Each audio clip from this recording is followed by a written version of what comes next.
culturel. Maintenant, on va suivre Jacques de Jandil, qui tous les étés nous emmène à la rencontre de ceux qui ont quitté la France, ceux qu'on appelle les expats. Et là, nous allons en Corée du Sud faire connaissance avec Sami. Sami s'est installé il y a 5 ans. Il a même rencontré la femme de sa vie et c'est un homme visiblement très heureux.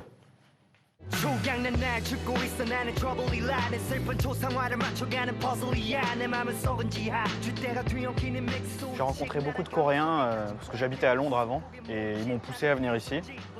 Et après quelques jours, je suis tombé amoureux de la ville. Et j'étais venu pour 2 semaines, maintenant ça fait 5 ans. 안녕. 조금 괜찮아요. Alors j'ai pris des cours de coréen parce que je pense que c'est essentiel de pouvoir parler la langue. Même si c'est vrai que c'est pas facile. Ça a été un combat. Bon, heureusement qu'il y a ma femme qui m'aide beaucoup avec la langue coréenne. Depuis que je l'ai rencontrée, mon niveau a vraiment progressé. J'ai eu un parcours assez atypique. La plupart des gens sont professeurs de français ou d'anglais. Moi, j'ai eu la chance de rencontrer quelqu'un un jour dans un bar, complètement par hasard, qui m'a proposé de faire une audition pour un show télé. Et là, ça a été le début d'une petite aventure en Corée du Sud. Et donc, je me suis retrouvé à tourner toutes les semaines dans des séries, des espèces de séries télé coréennes.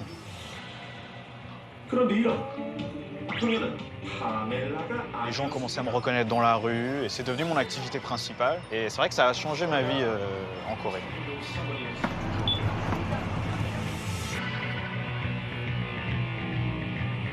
C'est une société qui va très vite, hein, sur tous les aspects. Pour monter une entreprise, il faut 2-3 jours. Pour la fermer, il faut 2-3 jours. Il y a ça 1 an et demi maintenant, j'ai monté une petite entreprise de voyage. J'avais une passion qui était de faire vivre à d'autres personnes ce que moi j'avais vécu en Corée. Et la seule chose que j'ai trouvée, c'était le tourisme, le voyage. Pour moi, c'est vraiment le boulot de rêve puisque je suis tombé amoureux de ce pays. Séoul, c'est vraiment une ville, si on a envie de sortir le soir pour s'amuser, il n'y a pas de problème. Déjà, ça coûte pas cher. Quand on est jeune, c'est quand même un avantage. Et puis, tout est ouvert presque 24 heures sur 24. On va aller faire un karaoké, on va aller au restaurant, on va aller dans un bar, on va aller refaire un karaoké, comme ça jusqu'à 5 heures du matin.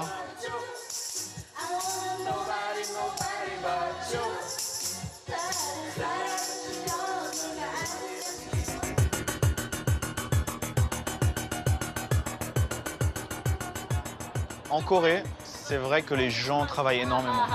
Oh. Spicy, man. Quand on est français, on parle des 35 heures. Pour les Coréens, c'est quelque chose qui paraît complètement incroyable. 35 heures dans une semaine ou en 3 jours? Non, dans une semaine. Ils veulent pas y croire, pour eux c'est impossible.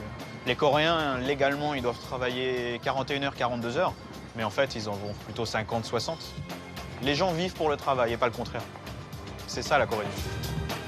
Bah, moi, je vis en Corée, mais je suis un peu coréen maintenant. Mais j'ai quand même mon côté français qui fait que j'ai envie de profiter un petit peu de la vie aussi. Joli parcours que celui de Sami à Séoul. Si peu de Français s'établissent en Corée, ils sont de plus en plus nombreux à y venir en touriste. Si ce pays en perpétuelle effervescence vous intéresse, vous obtiendrez toutes les informations sur le site de l'émission. À très bientôt, bonne journée. Merci beaucoup Jacques. 50 heures de travail, hein, ça fait réfléchir. Hein. C'est impressionnant. On va réfléchir avant de s'installer.